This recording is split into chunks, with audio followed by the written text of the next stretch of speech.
ACH 5543, Bioquímica 2. Esta aula foi elaborada com o livro Princípios de Bioquímica de Leninger, sexta edição. Capítulo 22. Biossíntese de aminoácidos, nucleotídeos e moléculas relacionadas. Essa é a parte 1 de uma aula que será subdividida. Na primeira aula será estudado a biossíntese de aminoácidos e algumas coisas que estão integradas a isso, associadas a isso, que está na parte de divisão geral do metabolismo de nitrogênio. Isso daqui você consegue estudar sozinho facilmente. Sabendo isso daqui, que é razoavelmente complexo, você vai conseguir estudar sozinho as moléculas derivadas de aminoácidos. E na segunda aula nós veremos a biossíntese e degradação de nucleotídeos. Então na próxima aula são os nucleotídeos. Nesta aula, biossíntese de aminoácidos. No Leninger, na figura 22.11, ele mostra quais são os precursores da biossíntese de aminoácidos. Você vai ficar muito satisfeito em ver que esses precursores você todos já conhece, porque são precursores do metabolismo primário. Então você vê, glicose forma glicose 6-fosfato. Eu posso desviar parte disso daqui para a via das pentoses e produzir ribose 5-fosfato, então em 4 passos. Mais 4 passos eu chego a 3-fosfoglicerato. E 3-fosfoglicerato, lembra que eu tinha conexão com isso daqui também naquela via das pentoses, onde formava eritrose 4-fosfato. Com ribose 5-fosfato, que é um dos componentes da via das pentoses, eu faço histidina. Essa biossíntese é bem complexa, você verá. Com 3-fosfoglicerato eu já consigo facilmente fazer serina, com serina glicina e cisteína. Serina e cisteína tem a diferença só de que um é CH2OH, o outro CH2SH. Mas para produzir cisteína não é tão fácil. 3-fosfoglicerato, fosfenolpiruvato, com fosfenolpiruvato e eritrose 4-fosfato, eu produzo triptofano, fenilalanina e tirosina. A produção dos aminoácidos aromáticos requer uma outra via que você não conhece, que é a via do stigmato. Bastante interessante, né? Essa via em que você consegue ciclizar moléculas, né? Produzir os anéis aromáticos. Com piruvato eu faço alanina, valina, leucina e isoleucina, isso é muito fácil. Se você comparar a estrutura disso, a estrutura do piruvato, você vai entender que esse alfa-cetoácido ele é muito versátil para fazer tudo isso daqui. E no ciclo do ácido cítrico, eu tenho dois componentes muito importantes. Alfa-cetoglutarato, como precursor do glutamato, de glutamina, prolina e arginina. E oxalacetato, como precursor de aspartato, asparagina, metionina, trionina, lisina.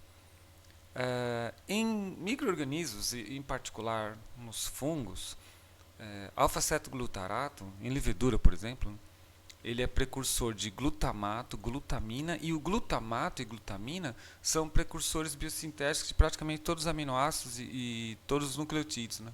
É um pouco diferente do que você vê nos mamíferos, né?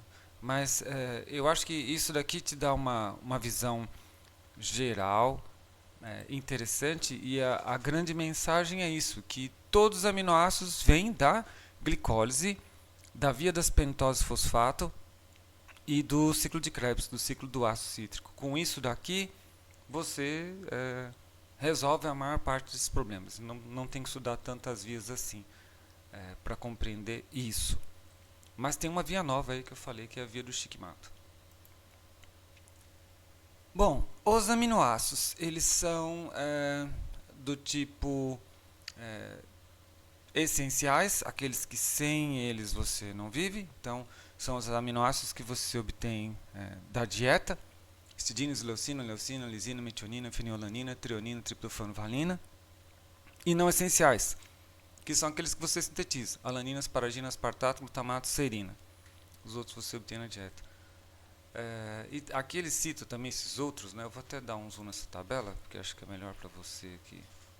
Então aqui ele cita os aminoácidos que são essenciais condicionais. Então, em algumas fases do desenvolvimento é necessário você ter grandes quantidades disso, então não é suficiente a biossíntese do organismo, você tem que ter um pouco mais da dieta. O livro, ele trata da biossíntese de aminoácidos bacteriano. Então, é isso que nós teremos que estudar. Nós não, ele dá uma pincelada na biossíntese de mamífero, mas do ponto de vista do interesse biotecnológico, a biossíntese de aminoácidos em micro-organismo é mais interessante.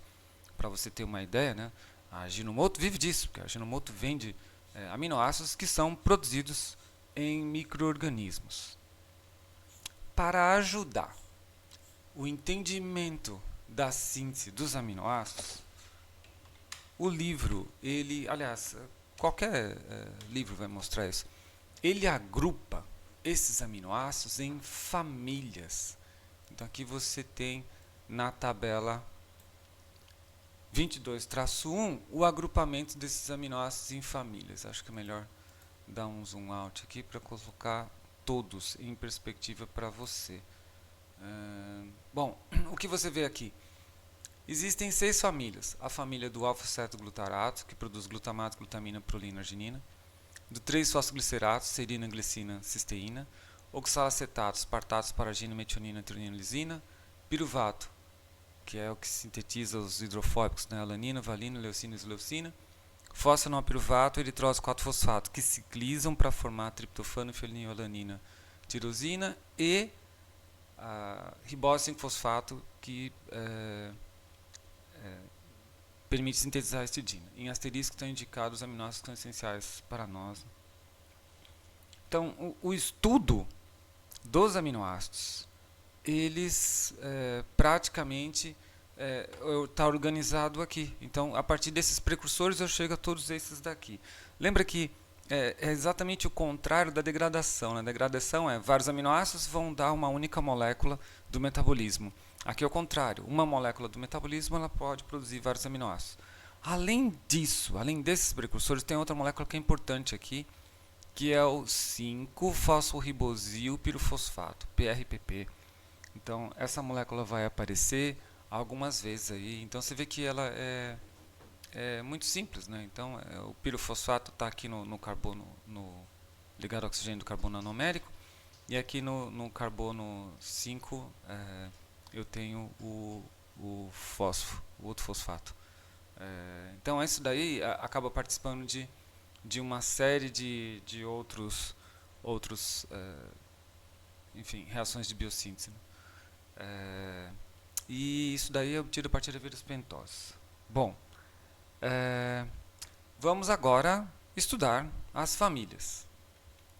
A primeira família que será estudada é a família do alfa-cetoglutarato. Então, alfa-cetoglutarato origina glutamina, prolina e arginina. Então, está aqui. Então, alfa-cetoglutarato é o primeiro grande precursor. Tem coisas que você já consegue deduzir aqui, né? Alfa-cetoglutarato produz glutamato, isso aqui deve ser uma reação de transaminação. Glutamato, glutamina, glutamato prolina, isso aqui é mais complicadinho que tem que ciclizar, e glutamato arginina. Então nós temos que ver essas coisas separadamente. Eu não vou mostrar algumas reações novas que ele mostra, porque eu queria colocar isso na perspectiva do que você já estudou. Então, onde que você já estudou a síntese de glutamato? Então, a síntese de glutamato você estudou aqui, nas reações de transaminação. Então, não tem nada disso é novidade para você. Né? Então, uma reação de transaminase, ela pega um alfa-cetoácido, alfa-cetoglutarato, combina com outro aminoácido. Se eu transferir esse grupo amino para cá, eu tenho glutamato. Né? Isso aqui usa piridoxalfosfato como cofator. Aí tem várias aminotransferases que fazem isso, e esse alfa-cetoácido pode ser útil para várias coisas. Eu posso, por exemplo, usar essa molécula aqui para gliconeogênese ou biossíntese de outra coisa de interesse. Então, glutamato você já conhece, bem fácil. Transaminação do alfa-cetoglutarato. Glutamina, como que é obtido glutamina? Glutamina também é derivado do alfa-cetoglutarato. Então, glutamina, deixa eu diminuir isso daqui, ela está aqui. Você tem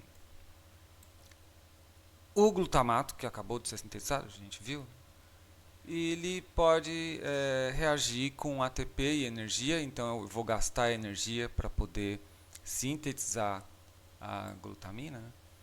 E a glutamina sintetase produz gama-glutamil-fosfato. Então eu simplesmente fosforilei a ponta do glutamato, tornei a molécula ativa.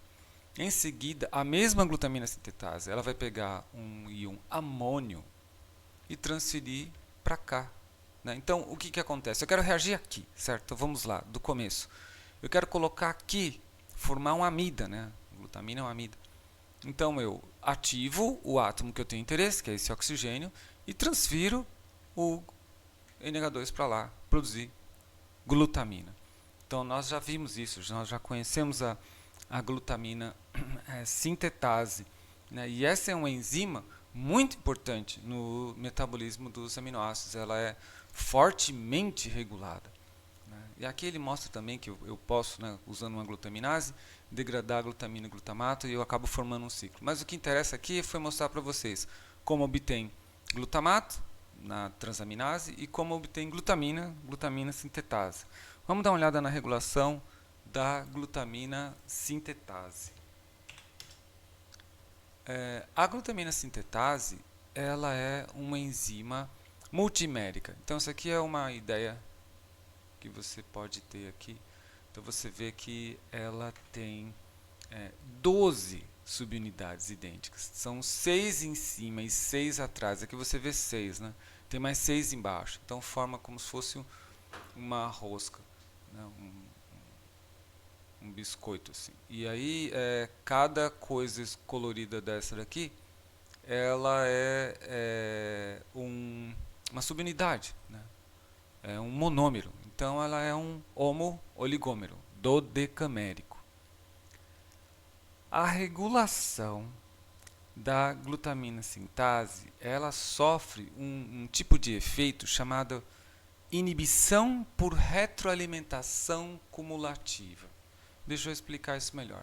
Então aqui está a glutamina sintetase. Eu não vou mostrar os passos como mostrei aqui, certo? Aqui são os passos que você viu. Passo 1, passo 2, glutamina, né? Então a gente vai mostrar só como uma seta.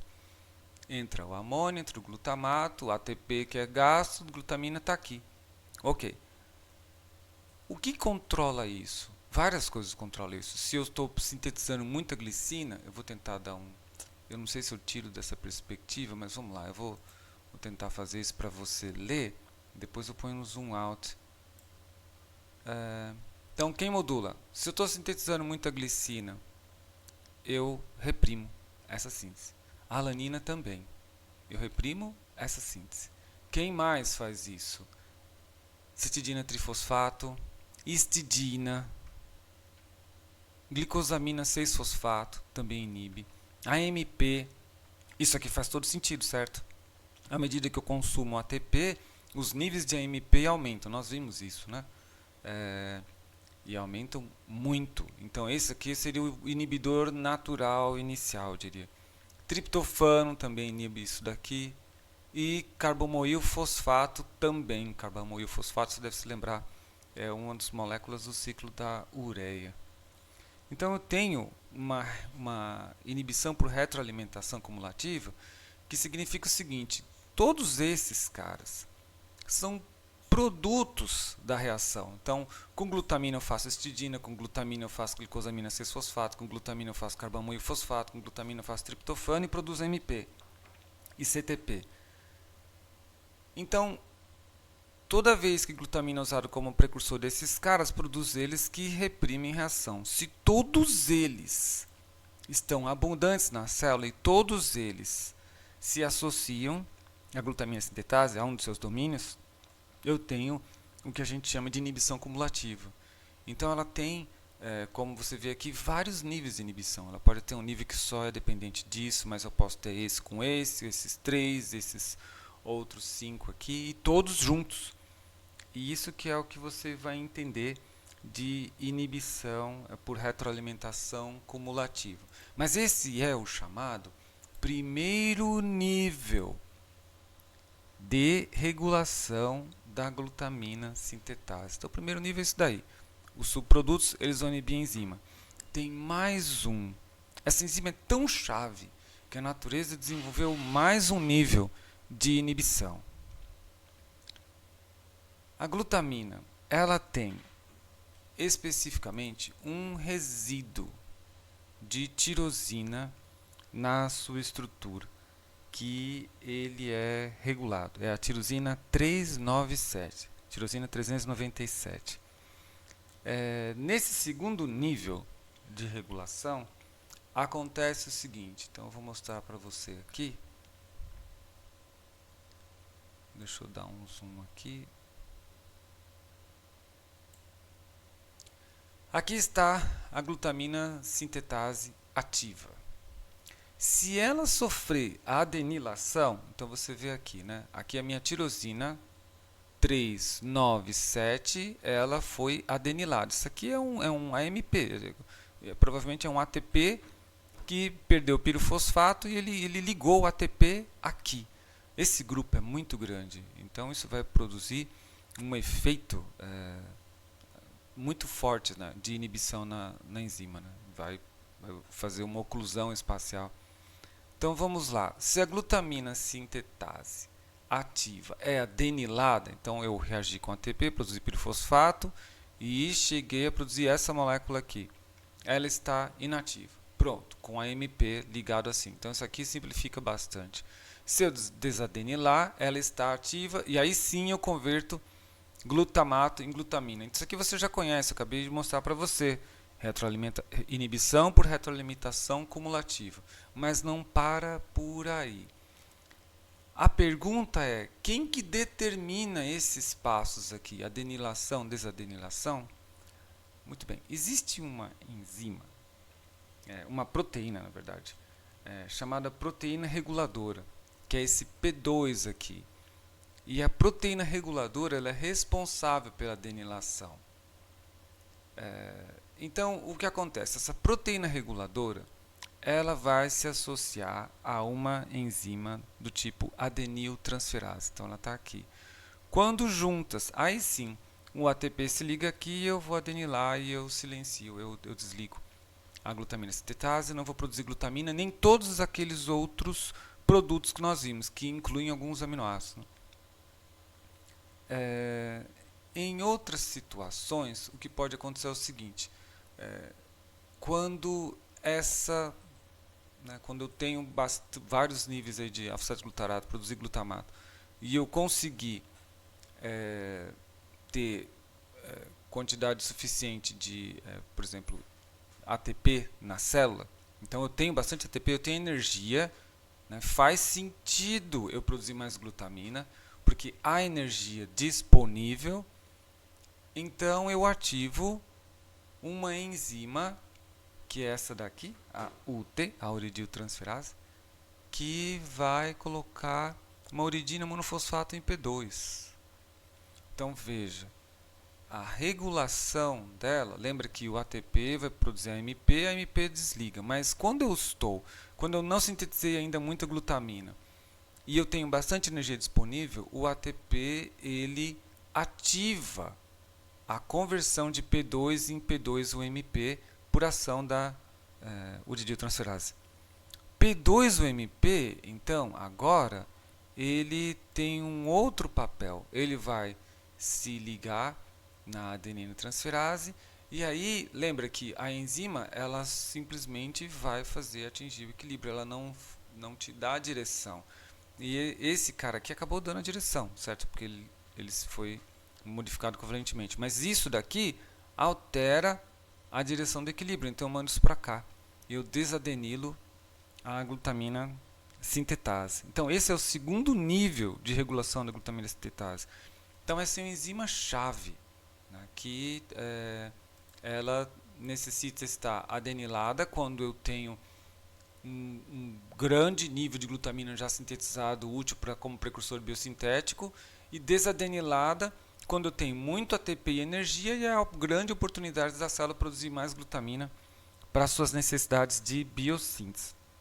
Então isso daí mostra para você essa complexidade. Bom, voltando aqui à nossa página 12. Então, nós vimos a síntese do glutamato, a síntese da glutamina, certo? Glutamato, até que foi relativamente fácil, né, que só a transaminase, e glutamina é fácil, que são 2 passos, mas a regulação é mais complexa. Falta agora estudar a produção de prolina e arginina. Bom, prolina. Vamos ver primeiro a arginina, que acho que é mais fácil para você e é algo que você se lembra. Você deve se lembrar disso daqui. Isso aqui é o ciclo da ureia. Então lembra que a ureia era assim, eu liberava íons amônio, esses íons amônio combinavam com bicarbonato e ATP para produzir carbamoil fosfato. Carbamoil fosfato produz citrulina e com citrulina e aspartato eu conseguia fazer arginino succinato e retirando fumarato disso daqui eu produzia arginina. Então a arginina ela é produzida no ciclo da ureia. Você já estudou, não é necessário ver isso de outra forma. Então aqui já está bem claro para você de onde vem. Então a gente já viu isso daqui. Falta a prolina. Onde está a síntese da prolina? Aqui está a síntese da prolina. Então você vai ver aqui que ela também é derivada do glutamato. Então o glutamato está aqui. Vamos dar uma olhada nessas etapas de reação aqui. Então, glutamato ele vai ser fosforilado. Você já deve estar imaginando, né? Sempre assim, sempre que você quer fazer alguma coisa, você ativa o átomo do seu interesse, né? Então, glutamato está aqui. Eu quero ativar esse oxigênio, então vou fosforilar. Quem faz isso é a enzima glutamato sinase. Isso produz gama-glutamilfosfato. É gama por causa disso daqui, né? Acho que esse aqui é o carbono alfa, beta, delta, gama, né? Em seguida, então isso aqui é uma fosforilação, uma reação de transferência. Em seguida, eu vou fazer uma redução, pode ser NADH, pode ser NADPH, qualquer redutor. Ele pode ser cofator da gama-glutamilfosfato redutase, que ao reduzir, então ela vai transformar um ácido carboxílico, que é isso daqui, C-O-O, em C-OH, um aldeído. E o nome disso é gama-semialdeído do glutamato. Depois, um passo não enzimático vai ciclizar isso. Você já conhece essas coisas, você já viu isso, né? Lembra quando eu tinha a glicose na estrutura de Fischer, na estrutura de Howard, que era ciclo? Era exatamente isso, era um OH que reagia com um aldeído. É a mesma coisa, né? Dessa vez não foi bem um OH, né? Foi um nitrogênio. Então aqui você já consegue entender que é óbvio que para acontecer essa ciclização eu tenho que estar num pH em que eu tenho o par eletrônico disponível para poder atacar aqui como nucleófilo, né? Então esse par eletrônico vem, ataca e fecha o ciclo. E é espontâneo, não enzimático. Então eu vou produzir delta-1 pirrolina 5-carboxilato, ou P5C. Agora sim, uma última redução permite que eu tire essa ligação dupla, que eu não tenho interesse aqui. Então pode ser NADP, NADH como cofator, e a pirrolina carboxilato redutase converte o meu delta-1 pirrolina 5-carboxilato em prolina. Então é bem fácil, né? No número de etapas para obter prolina é fácil, você parte de glutamato, fosforilo, glutamato, glutamato sinase, depois reduz uma vez, cicliza espontaneamente, reduz uma segunda vez, tem prolina aí. Então você vê que com isso, né, nós concluímos primeiro grupo, né, a primeira família biosintética, que é a família do alfa-cetoglutarato. Essa é uma das mais simples, né? Então a gente não vai encontrar muito problema aí. Vamos para a segunda família. A segunda família é 3-fosfoglicerato, que dá origem a serina, glicina e cisteína. Bom, então com isso aí a gente já sabe que esse 3-fosfoglicerato, que é um intermediário da glicólise, participa da formação de pelo menos aí 3 aminoácidos. Bom, vamos ver então como que isso ocorre aqui. Então, aqui você verá a síntese da glicina e a síntese da serina. Então, vou ampliar isso daqui para você. Primeiro passo, 3-fosfoglicerato. Então, aqui você já sabe que a célula tem que estar metabolizando, né? Ela tem que estar em algum estado que permite isso. Provavelmente não vai ser gliconeogênese, certo? Vai ser durante o estado alimentado, quando a pessoa está fazendo glicólise, lá o organismo está fazendo glicólise. A gente está falando só de biossíntese de aminoácidos em bactérias aqui. Então, quando o micro-organismo estiver fazendo a sua glicólise lá, ele vai produzir isso. Esse cara, por ação da fosfoglicerato deshidrogenase, né, vai ser oxidado e produz uma cetona aqui. Então, esse álcool, quando é oxidado, vira cetona. 3-fosfo-hidroxipiruvato. Aí sim, eu vou entrar com glutamato e a enzima fosfosserina aminotransferase, aminotransferase, certo? Ela vai transferir um grupo amino para isso daqui. Então é sempre assim, se você quer colocar o grupo amino em algum lugar, você tem que transformar ele em cetona. E aí o doador clássico de grupos amino é o glutamato. Então o glutamato doou aqui um grupo amino dele e produziu o alfa-cetoglutarato, que pode ser utilizado na produção de arginina, prolina, glutamato, glutamina, como nós vimos. E isso já é uma serina, é um 3-fosfosserina. Pode ver, ó, carbono alfa, grupo amino, grupo carboxílico, CH2 é que deveria ser um OH, né? Então, o que eu preciso agora é de uma hidrólise dessa ligação. Então, quem faz isso é a fosfosserina fosfatase. Fosfatase são enzimas que retiram o grupo fosfato. Serina está aqui, produzir serina. Então, bem fácil, né? Você precisou simplesmente ativar o 3-fosfoglicerato, né? Você colocou aqui o grupo cetona para poder colocar o grupo amino, já obteve aminoácido, depois você desfosforila, tem serina.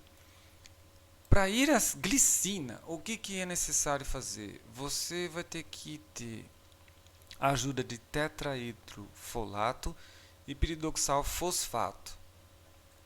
E aí isso é uma reação que libera água, catalisada pela serina hidroximetiltransferase. Aí está aqui. Então o que foi isso, né? Eu precisei fazer tudo isso ir embora, tudo isso daqui, né? E colocar um hidrogênio. Foi isso que aconteceu. Glicina é um aminoácido mais simples, que tem a cadeia lateral e hidrogênio. Então aqui já está bem claro. E esse em azul ele sempre está querendo indicar de onde veio quem, né? Todos os átomos que não estão coloridos são do 3-fosfoglicerato e esses átomos aqui vieram do glutamato. Então com isso você viu a biossíntese da serina e da glicina. Mas e a cisteína? Então a cisteína ela está aqui. Ela é mais complexa. E eu vou ter que mostrar para você que ela tem que ter duas coisas acontecendo em paralelo. Então vamos ampliar isso para você aqui. Então o que é necessário? Eu vou ampliar primeiro uma das partes, aí a gente detalha e depois vai para outra parte. Então o que é necessário? Eu tenho serina. É evidente que vai partir de serina. Você não tem dúvida, porque a diferença aqui é um S, né? A cadeia lateral de serina é CH2OH e de cisteína é CH2SH. Então eu vou ativar isso. Eu quero colocar o S aqui. Então é óbvio, eu vou ativar essa região que é a minha região de interesse. Quem é o ativador é acetil-CoA. Então vou colocar um grupo acetil na serina e produzir O-acetilserina. O O significa que está acetilado no oxigênio. Eu poderia acetilar no N também, né? É possível isso, mas não é o que ocorre nessa reação. Então a serina acetiltransferase ela coloca no O aqui. Está aqui o grupo acetil. Ativei isso daqui. Ok. E isso fica... Eu reservo isso por enquanto. Agora vamos ver a outra parte. A outra parte é a seguinte. Eu vou pegar e gastar energia gastar energia para pegar o sulfato do meio, então a bactéria está no meio mineral, por exemplo, e esse meio tem sulfato, então com sulfato e ATP a enzima ATP sulfurilase, eu coloco um sulfato aqui. Você já deve ter percebido isso, né? Que o fosfato e o sulfato eles fazem esse tipo de estrutura muito parecido, né? Então é nada mais natural do que você colocar o sulfato aqui no final. Você vê que está tudo em amarelo, que é para indicar que são os átomos que vieram de coisas inorgânicas. Então produzir adenosina 5' fosfosulfato. Essa adenosina 5' fosfosulfato eu posso reagir com APS sinase, então eu vou fosforilar isso daqui e eu obtenho isso daqui. Tá vendo que a gente fosforilou na posição 3'? A posição 3' aqui era um OH. Na posição 3, desculpa, era um OH. Eu vou colocar um zoom out para ficar mais legível para você. Eu vou colocar todos aqui juntos. Então você vê, ele estava assim, agora ele está fosforilado. Então, também era a única posição útil aí, né, de fosforilar. Então, coloquei fosforilado aqui e esse sulfato manteve. Qual o próximo passo aí? Eu vou reduzir. Então, eu vou pegar NADPH, formar NADP, e aí eu v' produzir 3' fosfoadenosina, 5' fosfato, o PAP. E ao fazer isso, eu converto esse sulfato, era sulfato, né? A PAP-S redutase, ela vai converter meu sulfato em sulfito. E aí, né, a sulfito redutase, outra etapa de redução, produz sulfeto. Então, sulfeto é extremamente reativo. Então, qual que é a ideia? Né? Sulfato é pouco reativo, mas sulfito já é um pouco mais reativo, e sulfeto é mais reativo ainda.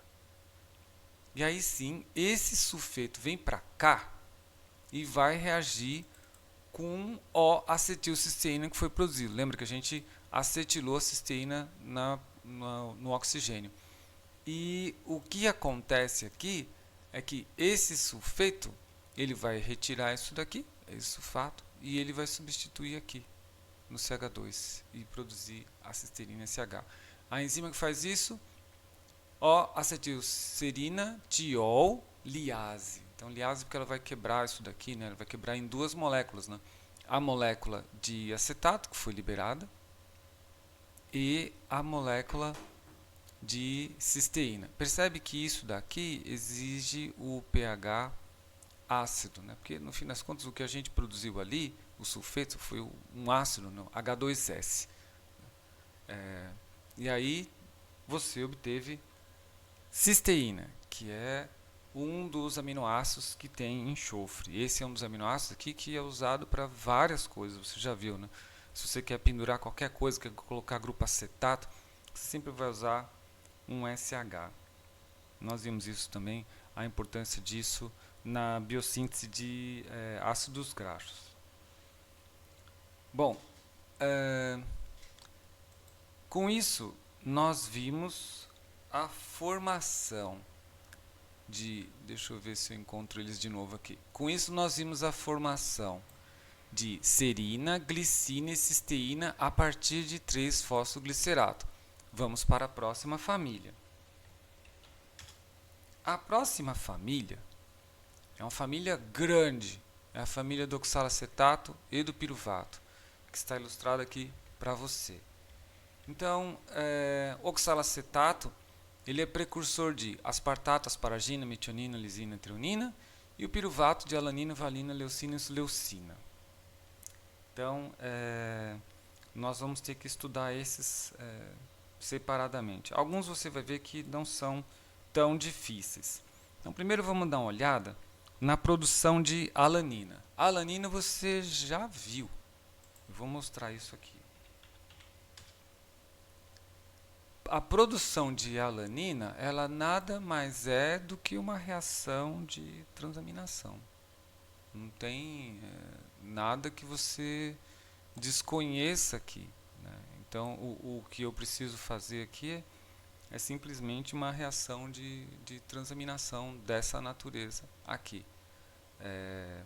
E aí eu posso, por exemplo, pegar um aminoácido qualquer e o meu alfa-cetoácido aqui, ele pode ser o piruvato e não alfa-cetoglutarato. Eu simplesmente transfiro para o piruvato e aí eu obtenho alanina aqui. Né? Então, essas reações de transaminação não são necessariamente para produzir glutamato, né? Tem outras transaminases. Né? E com isso eu conseguiria produzir alanina.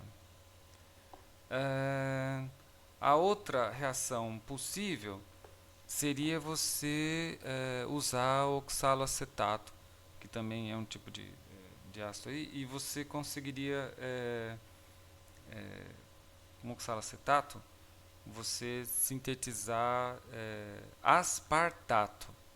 Isso você também já viu. Deixa eu mostrar aqui. Isso daqui a gente tinha visto no ciclo da ureia. Aí você vai se lembrar. Então, a mesma reação de transaminação, eu vou indicar aqui. Então, olha só, esse é o oxaloacetato, que também é um alfa-cetoácido, igual alfa-cetoglutarato, igual ao piruvato. Ele sempre vai ter isso daqui, CO menos, C dupla O, qualquer coisa aqui, certo? Isso é um alfa-cetoácido.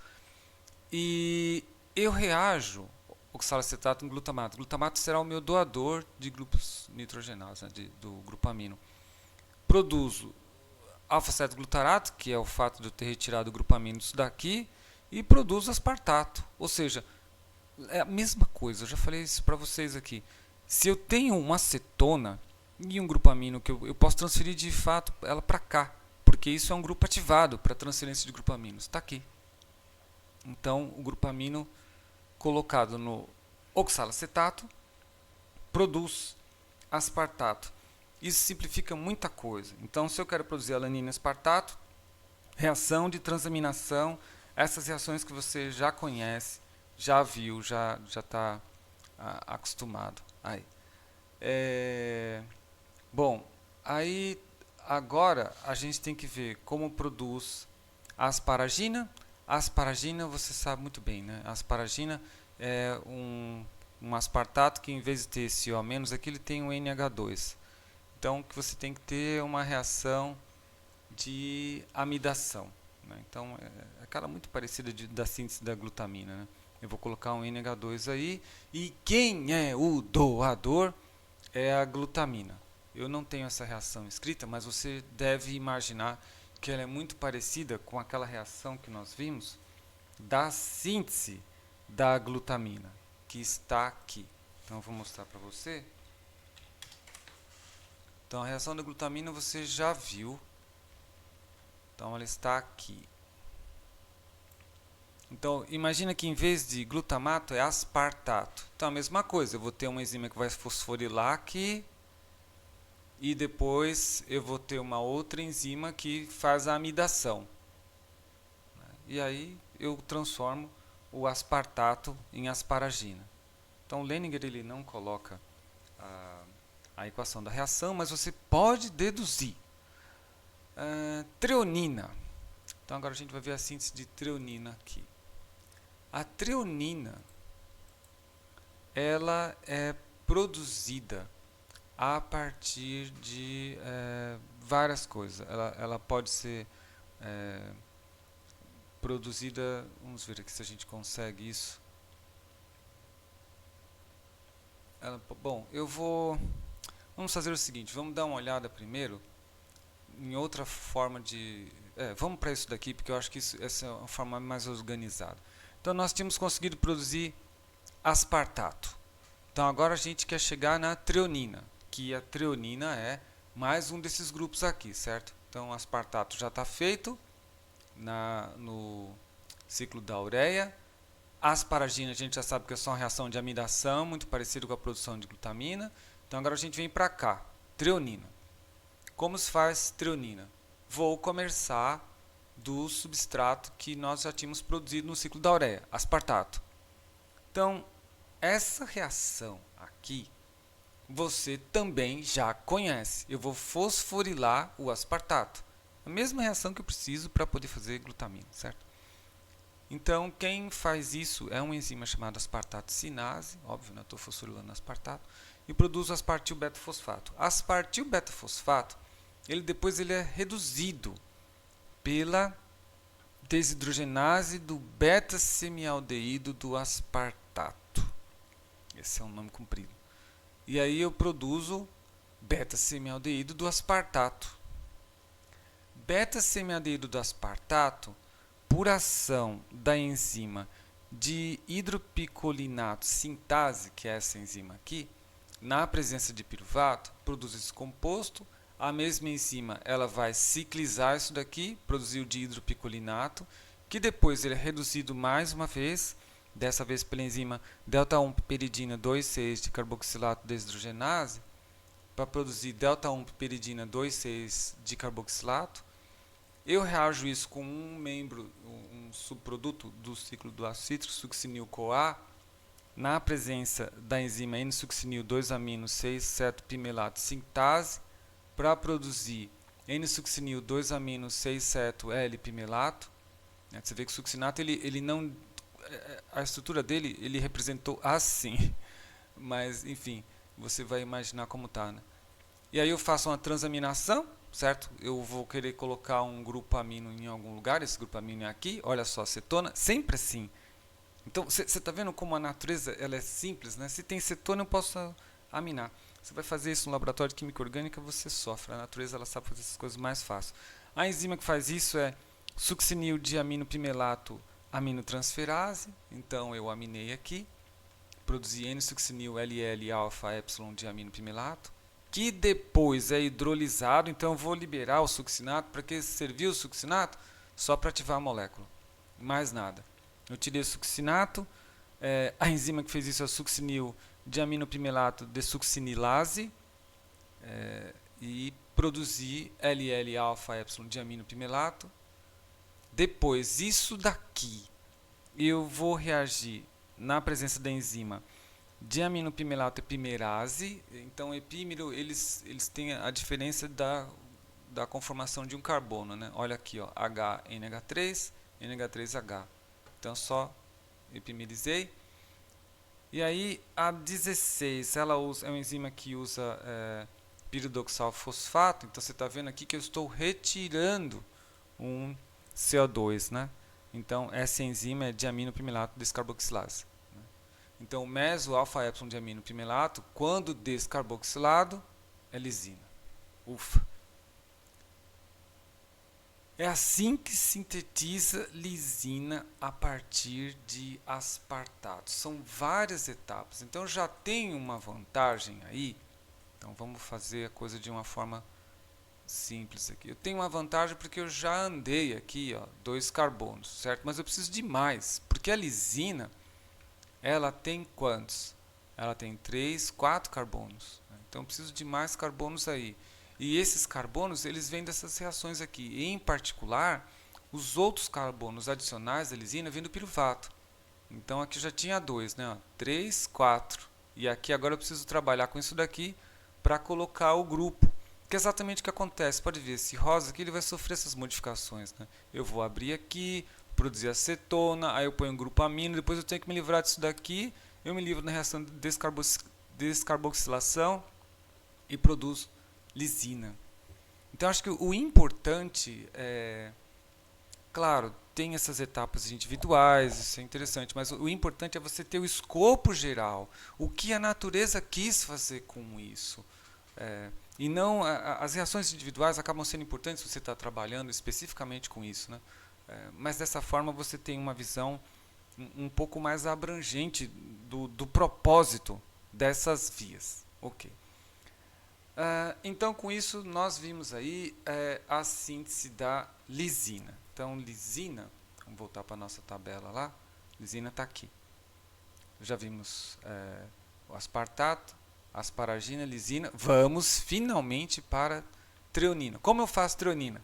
Então, com beta-semialdeído do aspartato pronto, lembra que ele veio disso daqui, né? O beta-semialdeído do aspartato. Ele veio depois que eu fosforilei aspartato e reduzi. Eu posso reduzir de novo. Quem faz isso é a homoserina desidrogenase. A homoserina desidrogenase, ela produz para mim homoserina. É diferente da serina, a homoserina. Qual é a diferença? Lembra que aqui é o carbono alfa, né? Grupo carboxílico, grupo amino. Serina é CH2SH. Esse aqui, ele tem CH2OH. Então ele tem tem mais um carbono aqui, tem o OH no final. Então é como se fosse uma serina, só que eu coloquei mais um CH2 antes de aparecer o OH. Com homoserina, se fosforilar, né, então aqui quem fez isso, quem fez essa redução foi a homoserina desidrogenase. Para cá, agora, como eu vou fosforilar, é a homoserina sinase. Óbvio, né? Sempre sinases são as enzimas que fosforilam. Então deixa eu dar um close para você aqui. Então, homoserina agora fosforilada, ela vai ser fosforilada exatamente no OH, que é onde as serinas são fosforiladas. Depois, numa reação com piridoxalfosfato como cofator, eu vou adicionar uma água nessa fosfo-homoserina que é produzida. E essa água ela vai ter o seguinte propósito: hidrolisar essa ligação aqui. E aí eu produzi uma treonina. E aí quem faz isso é a enzima treonina sintase. Então ela é mais complexo, né? Ele não simplesmente hidrolisou a ligação. Porque você pode ver aqui, eu tenho o carbono alfa, né? CHOH, CH3. Então, carbono alfa, CH. Então, eu tenho que fazer o seguinte, eu tenho que colocar nesse CH uma hidroxila aqui, certo? E eu tenho que retirar isso daqui. Então, a água ela serviu para hidrolisar essa ligação aqui. Ok. Mas depois eu tenho que colocar o CH3. E essa enzima aí, a treonina sintase, ela faz isso. E aí a treonina ela nada mais é que uma serina com o CH3 pendurado aqui. Então agora, voltando para a nossa tabela, nós vimos a síntese de aspartato, asparagina, lisina, treonina. E tem de outros aminoácidos que a gente pode ver aqui. Então, treonina, ela é precursor da síntese de vários outros aminoácidos. Então, ela é extremamente importante. O Leininger, ele mostra isso em 2 páginas para você. Então, você está vendo aqui que essa reação 17, da enzima 17, que é a treonina desidratase ou serina desidratase, ela usa piridoxalfosfato e vai retirar o grupo amino daqui e produzir água para ter um intermediário para a síntese de outros aminoácidos. Isso daqui tem continuidade na página seguinte, que é aqui. Não sei se você consegue ver. Eu vou colocar em uma perspectiva de página. Então percebe, ó, essa setinha aqui, ela conclui aqui. Então é isso que nós vamos tratar agora. Então produzir alfa-cetobutirato. Então é uma treonina desidroxilada, né? Se chama alfa-cetobutirato. 4 carbonos, né? 1, 2, 3, 4. Met, et, próprio, but. É um cetoácido.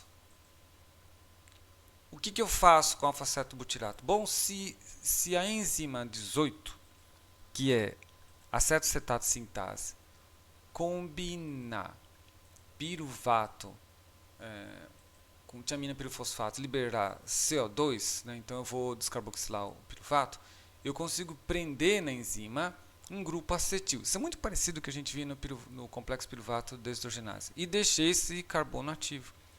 Aí, esse carbono que está ativo, agora, ele pode reagir com outro grupo que está ativo aqui, que é esse, a gente sabe, né? Os grupos cetona são grupos ativos. E eu coloquei aqui, eu acetilei acetona. E aí produzi um hidróxido.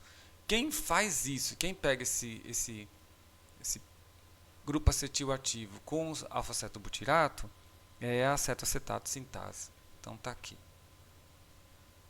E aí eu produzo alfa-ceto-alfa hidroxibutirato. Então, a mesma enzima, né? Essa enzima que faz isso, é a enzima que une os dois. Depois, a enzima 19, que é hidroxicetoácido isomeroredutase, ela vai pegar isso daqui, que é uma cetona, e produzir um álcool. E em seguida eu vou fazer uma redução. Claro, ela é redutase, certo? Então a primeira coisa que ela faz é isomerizar e ela vai fazer a redução. E nessa redução, o que vai acontecer? O outro grupo cetona, do antigo cetoácido, também é hidroxilado. E eu produzo alfa-beta de hidroxi-beta-metil valerato. A enzima 20, ela é a de hidroxiácido desidratase. Então, como o nome sugere, ela vai retirar água dessa molécula, que é o alfa-beta de hidroximetil valerato. E ao retirar água, eu reconstruo a acetona. Então, isso tudo foi justamente para poder retirar esses átomos daqui. Depois, uma transaminase, né, no caso valina transaminase, eu vou pegar isso daqui e colocar um grupo amino. Onde você consegue ver? Aqui, na acetona, certo? A gente já viu. A acetona é um grupo ativado para colocar o grupo metil. E essa cadeia aqui, ó, que você está vendo, essa cadeia carbônica, já é a cadeia da valina. Então, desculpa, da isoleucina. E aí eu produzi isoleucina. É que essa é a mesma enzima que sintetiza a valina, se eu confundi. Mas aí você vê todo esse trabalho foi pegar. Então volta lá. Então peguei treonina, converti, tirei o grupo OH dela, produzi alfa-cetobutirato. Depois, o que eu fiz? A isoleucina ela tem mais carbonos. Então quem é o doador de carbonos? Assim como a gente viu lá, no caso da lisina, o piruvato. Então o piruvato ele doa seus carbonos, está aqui. Eu já tenho um bom número de carbonos, né? Porque eu tenho esses dois aqui, mais esses dois aqui. Então tudo que eu tive que fazer é transformar isso em CH, que é para tornar isso apolar. E depois que eu obtive esse cetoácido, eu coloco um grupo amino aqui e obtenho isoleucina. Ok, vamos para o próximo. O próximo é eu pegar esse piruvato ativado e combinar com outra molécula de piruvato. E isso me produz acetolactato. Quem faz isso é acetolactato sintase. Então tem acetolactato pronto aí. Então o próximo passo é a nossa enzima aí, hidroxicetoácido isomeroredutase, que vai fazer uma redução. Então você já viu aí quem vai sofrer redução, é a acetona, eu produzi aqui um OH. Eu faço uma segunda redução, então eu converti a outro grupo cetônico também em OH. Eu quero fazer um aminoácido que tem a cadeia apolar, né? Isso aqui é polar, ainda não está bom. Aí sim, a dihidroxiácido desidratase, ela vai retirar água daqui, certo? Então ela vai pegar, retirar água e produzir o alfa-cetoisovalerato. E aí eu estou pronto para poder fazer um aminoácido. Basta colocar o grupo amino aqui, então que tem uma transaminase aqui, a valina aminotransferase, ela transfere o grupo amino para cá, e aí eu tenho valina. Então valina nada mais é que isso, né? Esses 3 carbonos aqui. Então isso também é relativamente fácil. Você vê que valina, ela precisou, na verdade, dessas enzimas. Ele nem se preocupou muito com a treonina aqui, porque para sintetizar valina, eu basicamente precisei só de piruvato da enzima 18, 19 e da 20, 21. E aí eu obtive valina. Bom, aí com alfa-cetoisovalerato, na presença da alfa-isopropilmalato sintase, que é essa enzima aqui, eu vou sintetizar um outro aminoácido. Então, quem vai ser o meu grupo doador de carbonos agora é o grupo acetil-CoA. Então, doando esses carbonos, eles serão indicados com cor azul, né? Então tá aqui. Esses daqui a gente sabe, né? Veio do piruvato, e isso daqui é do acetil-CoA. E eu produzi alfa-isopropil malato. Que aminoácido você acha que vai aparecer aqui? Depois, a enzima 23, isopropil malato isomerase, então ela vai isomerizar isso, então ela vai pegar esse OH, colocar para cá, para a posição alfa, né? E aí eu oxido isso. Se eu oxidar um OH, eu produzo uma cetona. Então é isso que faz aqui, eu acabo fazendo uma descarboxilação também. Isso daqui, uma vez que eu tiro, porque antes, quando estava aqui, era mais difícil de tirar isso, porque como isso aqui é eletronegativo, ele não vai deixar esse sair, certo? Esses elétrons estão sendo puxados, né? Mas se eu coloco o OH para cá, aí eu deixei esse fácil, ele não tem nenhuma preocupação, e o CO2 pode sair. Por isso que a natureza fez isso. E aí depois ela oxidou, produziu o C-dupla-O aqui. Quem fez essa redução aqui é a beta-isopropilmalato deshidrogenase. Depois, está pronto aqui. Eu tenho uma cadeia puramente carbônica, uma cetona, né, um grupo cetona ativado. E isso daqui é um carbono alfa, grupo carboxílico, fato grupo amino. A leucina aminotransferase transfere grupo amino, produz alfa-cetoglutarato, que a gente já sabe qual é o uso disso. E aminando isso daqui eu tenho leucina. Então a leucina ela é produzida a partir de acetil-CoA e piruvato. Então é isso que mostra isso daqui. Muita coisa, eu sei. Então vamos dar uma olhada na perspectiva, que é a perspectiva que interessa, certo? Perspectiva do macro. O que é bastante importante e relevante aqui? Veja, o aspartato ele é determinante da síntese de todo esse pessoal aqui. Ele é determinante da síntese de lisina, ele é determinante da síntese de treonina, determinante da síntese de isoleucina, valina e isoleucina. Então, essa reação aqui, inicial, ela tem que ser fortemente controlada. Fortemente controlada. De fato ela é, né? Ela é regulada por causa de forma alostérica. E eu tenho várias isoformas dessa enzima aqui, da aspartato-sinase, que são reguladas. Então essa é uma reação chave. Depois, você observou que essa reação aqui, a 17, a da treonina desidratase, serina desidratase, ela é chave porque ela determina tudo o que acontece nesse segundo ramo. Deixa eu dar um zoom out aqui. Determina tudo o que acontece aqui. Então, essa reação tem que ser controlada. De fato, ela também é controlada por causa das várias isoformas. E uma outra reação que também tem um ponto de controle importante é a reação 3, que é essa daqui, a da homoserina deshidrogenase, que permite com que eu lance grupos carbonos para cá para sintetizar os outros aminoácidos. Teve um aminoácido que você deve ter visto que eu não mostrei. É porque isso eu preciso te mostrar de duas formas aqui, né?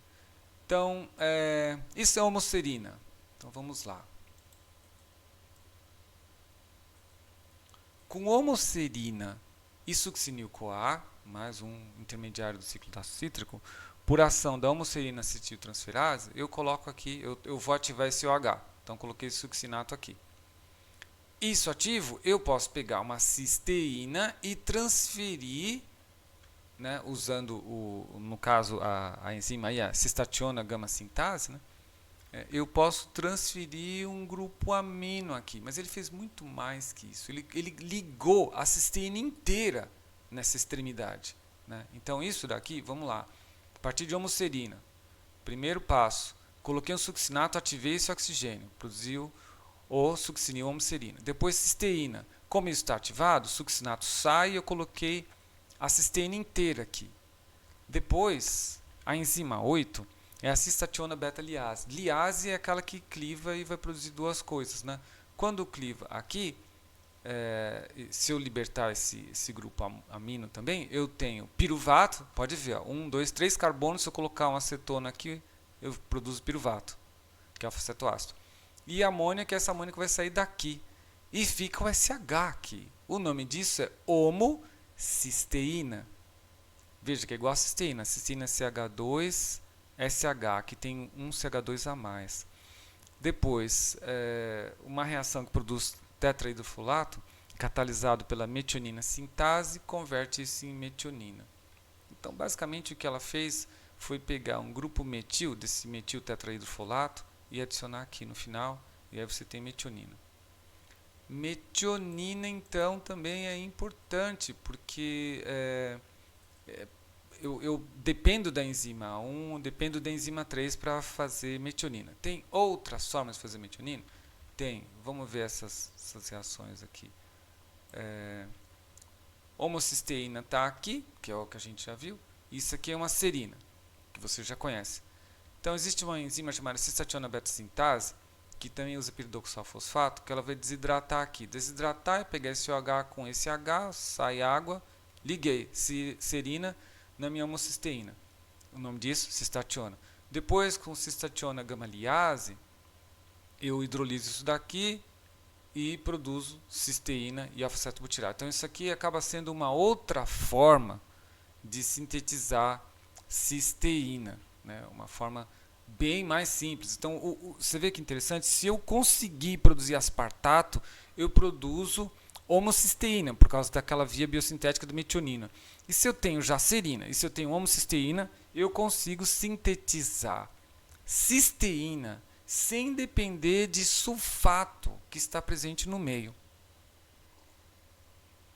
Então, a bactéria pode estar em um solo que é pobre em sulfato, mas ainda assim vai ter cisteína para a sua sobrevivência. Vamos lá, voltando para o que nós vimos aqui.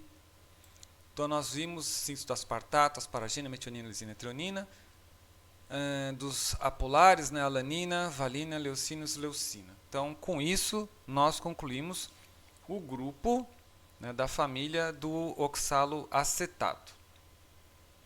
Agora, nós vamos ver uma outra família, que é uma família bem interessante do ponto de vista químico, né? Deixa eu ver se ela está por aqui. Aqui, essa é a família.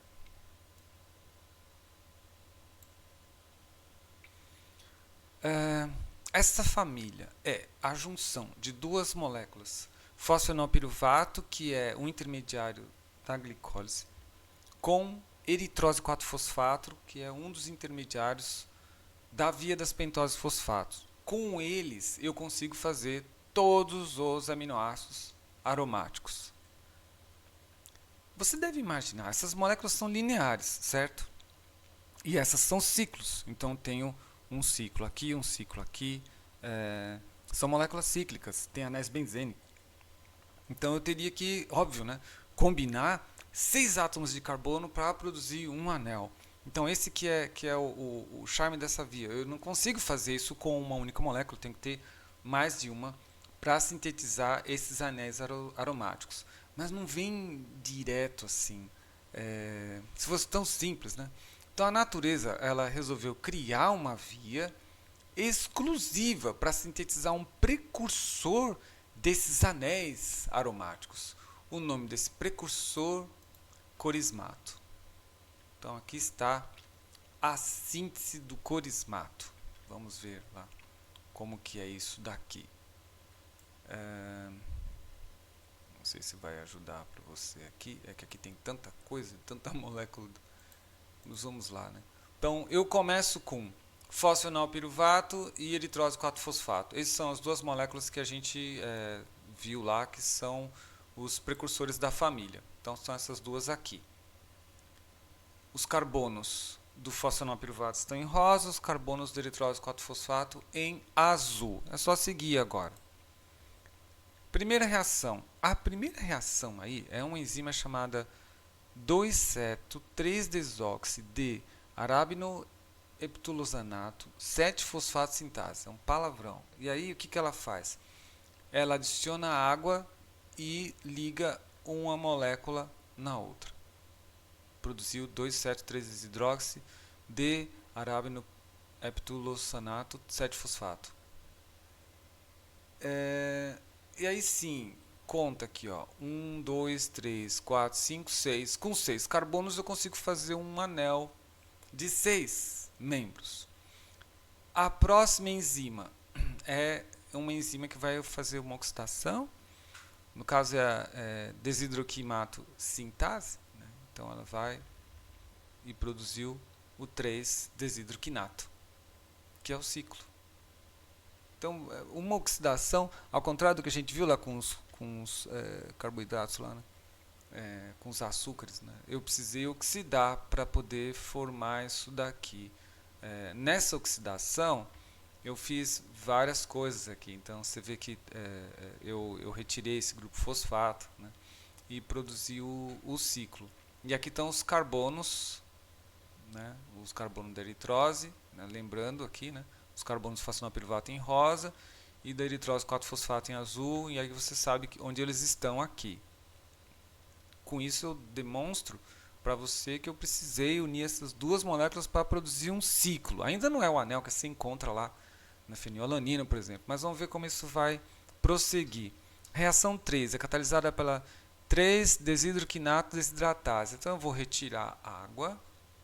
E ao retirar água, então a água saiu daqui, né?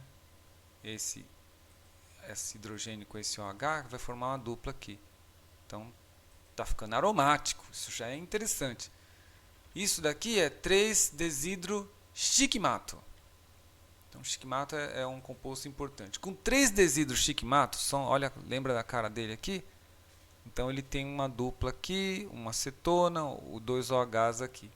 Com 3-desidroxiquimato, eu posso agora reagir ele com NADPH. Quem faz isso é a xiquimato desidrogenase. É uma redução aqui. E aí eu produzo aquele grupo cetona, você vê que agora foi embora, virou um OH. Eu tenho OH, OH, OH, xiquimato. Esse é o composto. Com xiquimato eu consigo fazer o que eu quiser de composto aromático. Então o xiquimato está aqui, você vê que ele tem 3 hidroxilas e um ácido carboxílico aqui. Agora sim, o que eu quero fazer com isso? Bom, eu quero ativar uma molécula aqui e aí eu vou fosforilar isso. Quem faz isso é a xiquimato-sinase. Então fosforilei aqui nessa posição e agora eu tenho xiquimato 3-fosfato e depois eu vou reagir isso com fosfoenolpiruvato, uma outra molécula de fosfoenolpiruvato. Quem faz isso é a enzima 5-enolpiruvil, xiquimato 3-fosfato sintase. Está aqui. Eu simplesmente adicionei o fosfoenolpiruvato aqui. Você vê que é curioso isso, né? Eu ativei isso, mas não foi para reagir ali. Era para reagir aqui. E aí eu produzi 5-enolpiruvil, xiquimato 3-fosfato. Depois, a enzima corismatosintase, ela converte essa molécula em corismato. Basicamente o que ela fez foi retirar isso daqui. Então eu retirei o fosfato inorgânico aqui e aí esse fosfato ele vai embora junto com o oxigênio. E aí eu acabo... Ele desidratou aqui, né, na verdade. Né? Ele não indicou isso, mas aí forma uma ligação dupla aqui. Ele tinha que ter indicado isso daqui também. Forma uma ligação dupla, que acho que aqui também sai água, né? Para você sair esse oxigênio, você tem que sair aqui. E aí você tem a ligação dupla. Essa ligação dupla é ou água ou HPO3, né? Enfim, pode ser isso também. E aí eu tenho corismato. Esse corismato já está com uma cara um pouco melhor, porque ele já tem duas ligações duplas do anel benzênico que eu preciso sintetizar. E ele tem esse grupo aqui que pode ser útil. Ele tem essa ligação dupla. As ligações duplas são muito reativas. Então, o primeiro passo para sintetizar os anéis aromáticos é sintetizar corismato. Corismato, precursor de xiquimato. Desculpa, o precursor dele é xiquimato e o precursor de xiquimato, fosfenolpiruvato, eritrose 4-fosfato. Todo esse trabalho aqui. Essa via é muito importante. Existe uma empresa, não sei nem se ela tem ainda, né? Existe lá em Campinas, chamada Amyris.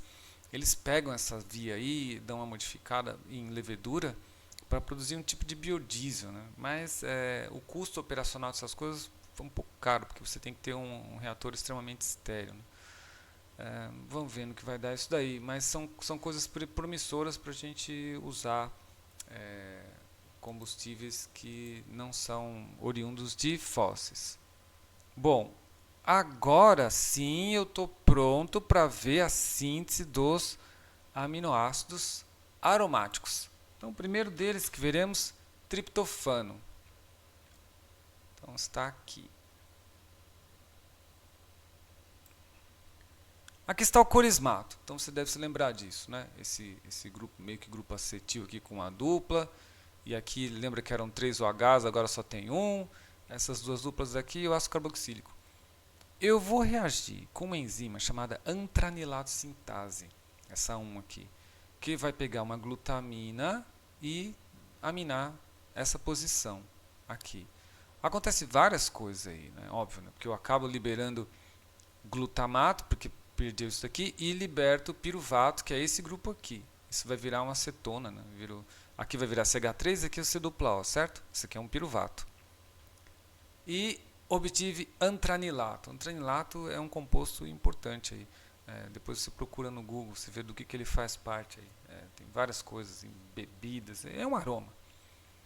Depois, o antranilato, ele vai reagir com PRPP. PRPP a gente falou, né, que é produzido na via das pentoses, que é aquele açúcar que tem um pirofosfato no carbono anomérico e um fosfato na posição 5. É o 5-fosforribosil, 1-pirofosfato, esse PRPP. Então, se eu reagisse com PRPP, que é PRPP, lembra? Ele é um fosfato aqui que era pirofosfato, né?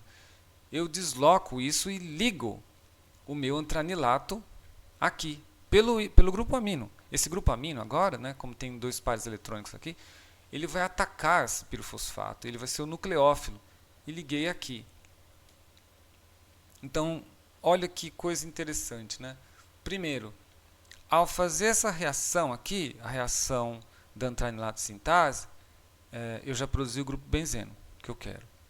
Agora, ao reagir com PRPP, na presença da antranilato fosforribosil transferase, que é essa enzima 2 aqui, eu já tenho um grupo com anel em uma molécula ativada. E eu posso fazer várias coisas com isso. Então, o que eu vou fazer? A enzima 3, a N, 5' fosforribosil antranilato isomerase, ela vai abrir o açúcar. Né? Então, ela pegou esse açúcar aqui. Então, é só abrir nesse carbono aqui. E aí você tem um açúcar linear.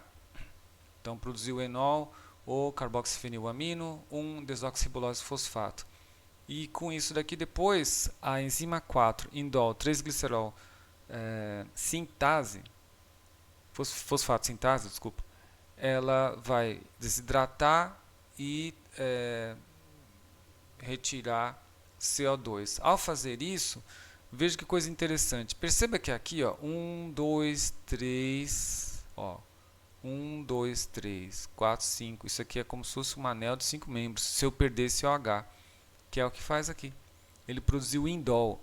Lembra que o triptofano, a cadeia lateral dele é um anel indol? Então, esse é o momento em que você tem pela primeira vez indol 3-glicerol-fosfato. Indol é a cadeia lateral do triptofano. Então, se eu reagir com uma serina, porque serina é como se fosse um esqueleto de aminoácido, certo? Então, se eu tirar aquele OH lá e colocar o meu indol, eu consigo produzir triptofano. Está aqui. Quem faz isso? A enzima triptofano sintase. Então, eu produzi o indol, depois eu retiro esse gliceraldeído e transfiro, né, no caso, né, a triptofano sintase, ela vai transferir, né, ela usa piridoxal, isso para o OH da serina. Está aqui, meu triptofano. Carbono alfa, grupo carboxílico, grupo amino, CH2 e indol. Vamos dar uma olhada nisso de uma outra perspectiva. Então, eu produzi corismato. Com corismato, eu coloquei um grupo amino e retirei esse piruvato dele. Né? Isso foi simplesmente para ativar essa posição. Depois, eu adicionei esse anel aqui. Abri o açúcar para poder formar esse ciclo aqui.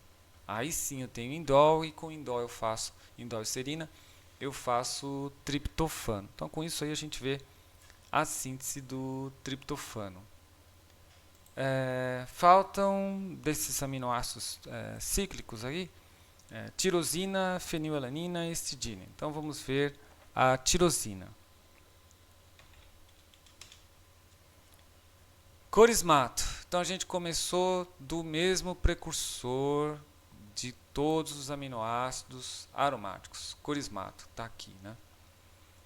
A enzima que vai reagir agora é a corismato mutase. Então a corismato mutase, ela simplesmente vai pegar isso daqui e colocar nessa posição e produzir prefenato.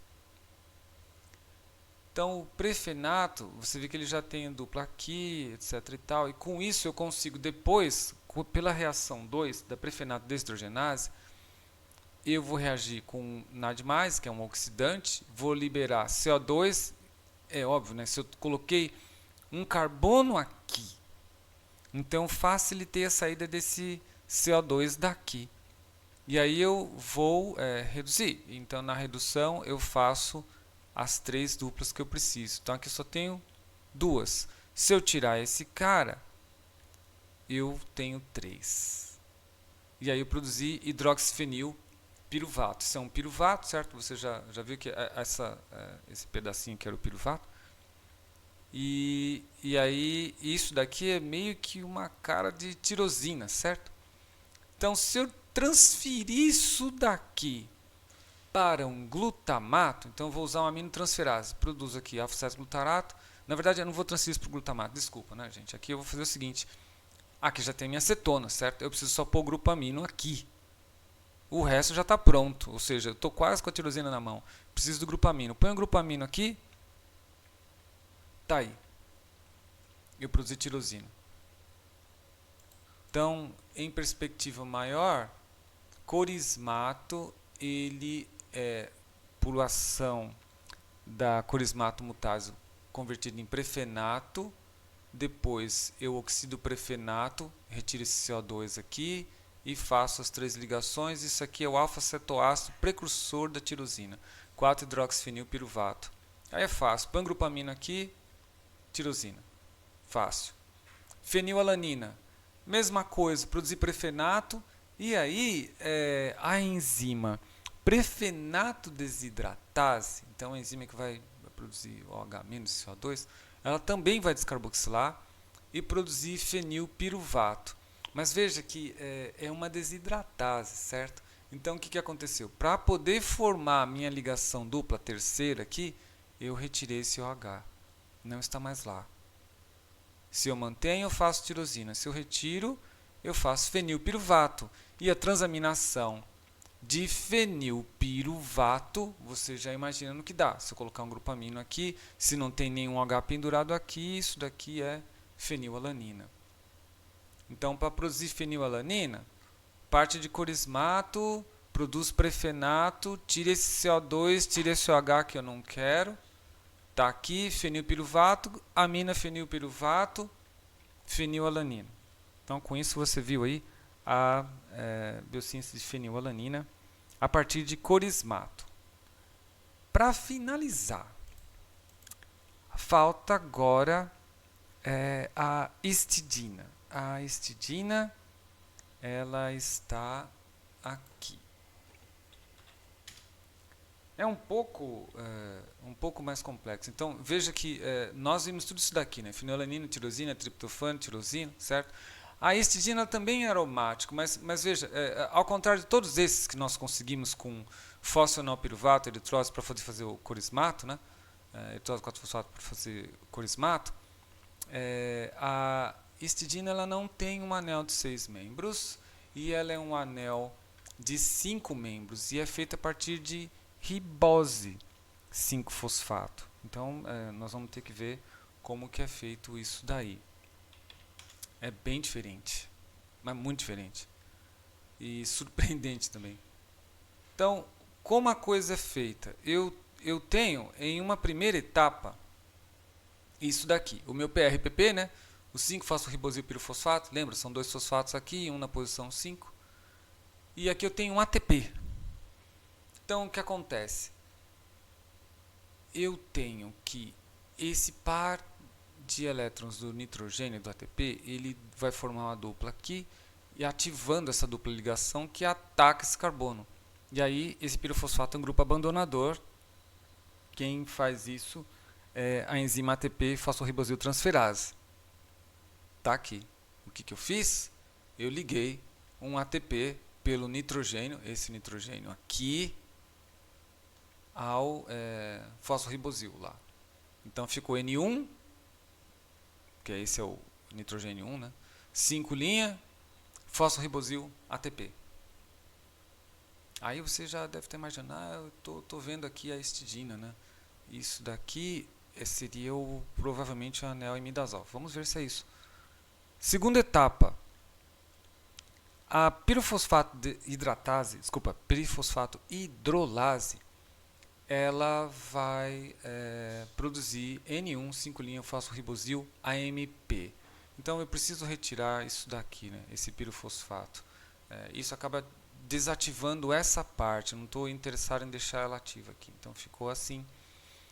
E aí eu tenho N1, 5' fosforibosil AMP, que na presença da fosforibosil AMP ciclohidrolase, que é a enzima 3, vai receber um hidrogênio aqui, uma água aqui, e essa água, qual que é a função dela? Ela hidrolisa essa ligação. Olha aqui, ó, eu tinha essa ligação aqui, eu hidrolisei, formei uma acetona aqui. Eu abri aqui. Aí você está ficando animado lá, eu já tenho cada vez mais o meu anelzinho da histidina pronto. Ok. Com isso eu produzi N1, 5' fosforibosil ribosilformimino, 5 aminoimidazol, 4 carboxamida, ribonucleotídeo. Depois a enzima 4, fosforibosil, formimino, 5 aminoimidazol, 4 carboxamida, ribonucleotídeo, ela vai abrir o meu açúcar. Então vai abrir no carbono nanomérico, ele vai ficar assim na projeção de Fischer, que é a projeção de Harvard. Tudo bem, então isso daqui vai ser usado para fazer o anel da histidina. Já estou confiante disso, certo? Então agora a gente tem N1, 5' fosforibosilformimino, 5 aminoimidazol, 4 carboxamida, ribonucleotídeo. Olha o que acontece. Eu vou reagir com glutamina aqui. E a glutamina, ela é doador de grupo amino. E ao fazer isso, essa porção azul abandona a minha rota de biossíntese. Ou seja, não era isso que a natureza queria, né? Ela não queria o AICAR, ela não queria os 5 aminoimidazol, 4 carboxamida, nucleotídeo. Isso daqui é útil para a biossíntese dos nucleotídeos.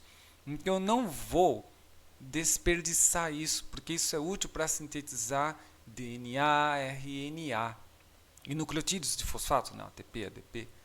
Então não é interessante para a natureza fazer isso, mas ela pode fazer aquilo que, inclusive está bem relacionado a isso, pegar uma coisa que já tinha 5 membros, abrir e adicionar um grupo amino, que é o que aconteceu aqui. Eu adicionei os átomos da glutamina.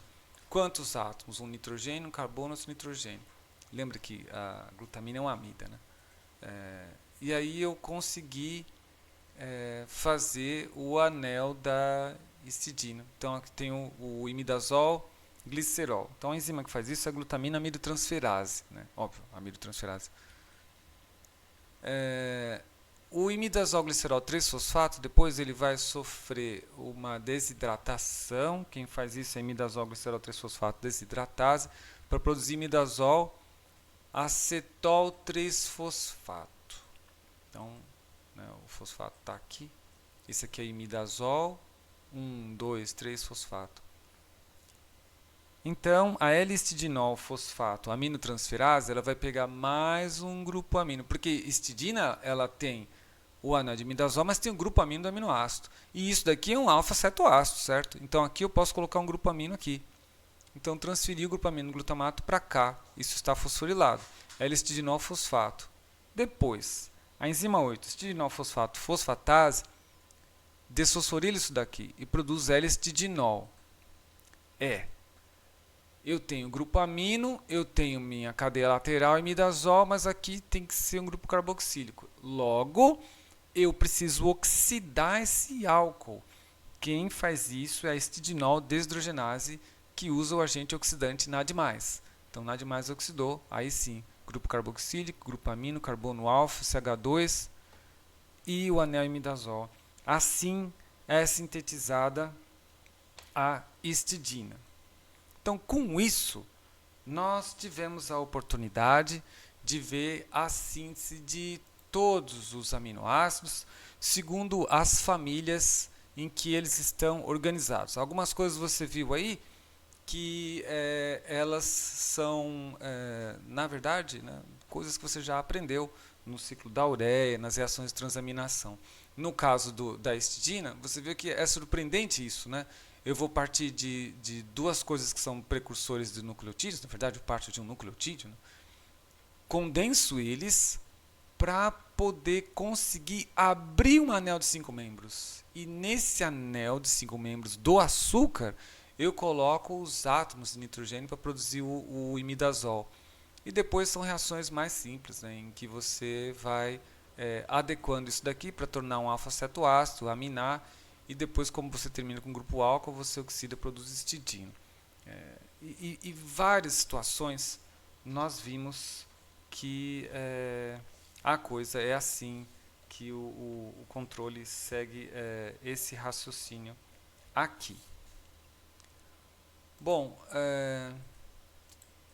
para finalizar, eu queria mostrar para você algumas coisas importantes em termos de regulação.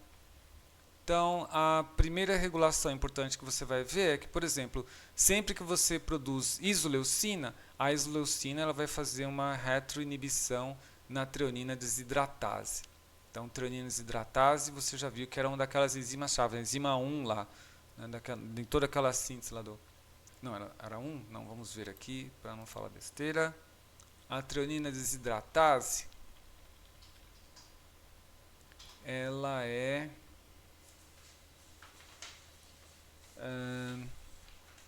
provavelmente é a enzima 17, sim, essa daqui.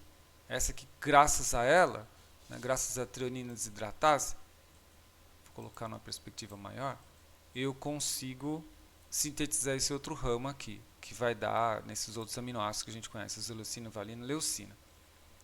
Então, eu consigo, com o excesso de aminoácido, inibir a biossíntese de outro aminoácido. Então, que é o que está indicando aqui. Então, o excesso de isoleucina inibe treonina desidratase, porque significa que eu estou tendo bastante síntese daqueles outros lá. Mas não é só aí, não. A treonina desidratase ela sofre vários níveis de regulação, e isso daqui mostra esses níveis para você.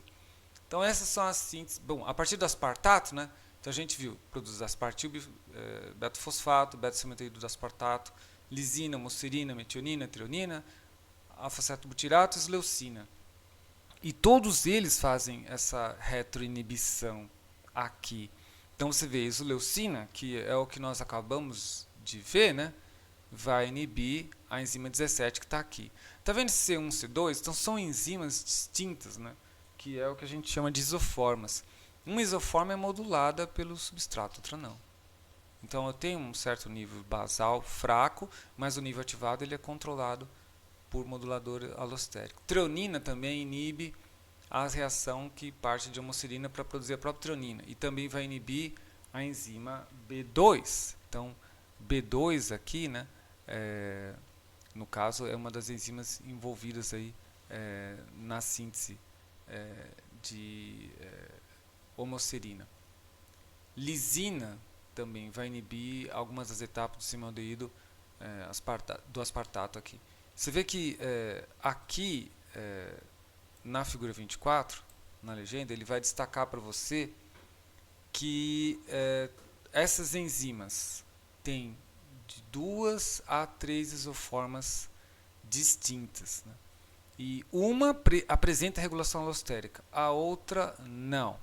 Então isso é importante para você ver aqui. No caso a B é a homoserina deshidrogenase, a C é a treonina desidratase e a é a aspartato sinase. Então se você olhar aqui, a aspartato sinase ela vai ter 3 isoformas, 2 moduladas por modulador alostérico e uma não. tem que ser assim? Faz sentido, porque no momento em que eu tenho uma abundância dos aminoácidos sintetizados, eu tenho que desligar um pouco. A célula tem de ser bastante econômica, né? E aí eu tenho, óbvio, rotas que são constitutivas, que produzem pouca quantidade, e rotas que são reguladas, que são aquelas que de fato vão atingir grandes velocidades máximas e produzir muita quantidade desses produtos aqui. Então você tem aquela basal, que assegura que em qualquer momento eu posso ter esses precursores, e as induzidas, que é quando a célula já começou a entrar no modo em que entende que há disponibilidade de ATP, de alfa-cetoácidos, transaminases, e produz esses aminoácidos daí. Então vale a pena você dar uma estudada nessa regulação. Eu já tinha mostrado essas coisas para você lá em cima, então vou mostrar mais uma vez para a gente fechar ali, e isso vai deixar bem claro para você. Então o primeiro aspecto aqui que é regulado é essa daqui, certo? A enzima 1, aspartato-sinase. Por quê? Porque do aspartato-sinase eu faço todo o resto. Do aspartato eu vou colocar numa perspectiva maior. Daqui eu sintetizo tudo isso. E ainda vem a rota para cá que vai sintetizar os aminoácidos de cá. Então essa tem que ser regulada. E ela é regulado de várias formas aí, pelo que você vê aí. Por inibição, por produto. A outra é essa enzima aqui, que traz o beta-salmerídeo do aspartato para formar a homoserina, para esse ramo. Então, o comprometimento para esse ramo também tem que ser regulado. E o terceiro, e aí com isso eu consigo sintetizar mais dois, né? Que é metionina embaixo e treonina em cima. E o terceiro para cá também, para a síntese dos demais aminoácidos hidrofóbicos que nós vimos aí. Então isso mostra que esses são os pontos de regulação. Não sei se você lembra da aula de regulação do metabolismo, né? Então é sempre assim, sempre você vai ter que ter moduladores alostéricos ou controle de expressão gênica para aumentar ou diminuir a concentração da enzima. Então, no caso, a natureza achou mais interessante ter nessas bactérias algumas subunidades, algumas isoformas com concentração baixa de enzima e outras que a concentração é alta, mas que eu consigo modular rápido com os próprios produtos da reação.